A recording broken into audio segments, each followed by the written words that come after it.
വൻ വിജയത്തിന് പിന്നാലെ കേരളത്തിൽ പുതിയ സർക്കാർ രൂപീകരണത്തിലുള്ള നടപടികളിലേക്ക് കടന്ന UDF.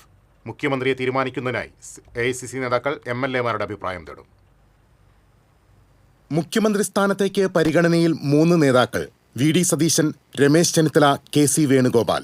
3 പേർക്ക് വേണ്ടിയും നേരത്തെ തന്നെ അനുയായികൾ കളത്തിലുണ്ട്. ഫലം വരും മുൻപേ സമൂഹമാധ്യമങ്ങളിൽ വാഴ്ത്തുപാട്ടുകൾ നിറഞ്ഞു. എന്നാൽ ഇതൊന്നും കോൺഗ്രസ് ഹൈക്കമാൻഡ് മുഖവിലക്കെടുക്കുന്നില്ല.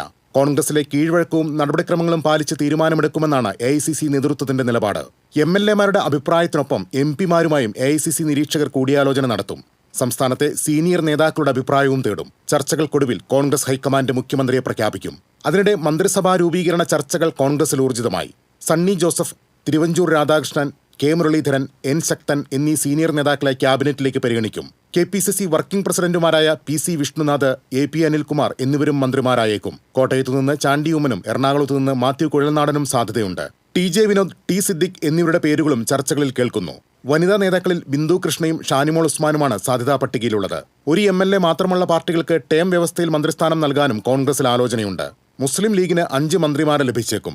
7 സീറ്റിൽ വിജയിച്ചതോടെ 2 മന്ത്രിസ്ഥാനം ആവശ്യപ്പെടാനാണ് കേരള കോൺഗ്രസ് ജോസഫ് വിഭാഗത്തിന്റെ തീരുമാനം. ഇരിങ്ങാലക്കുടയിൽ നിന്നുള്ള തോമസ് ഉണ്ണിയാടനെ ചീഫ് വിപ്പ് സ്ഥാനത്തേക്ക് പാർട്ടി പരിഗണിച്ചേക്കും.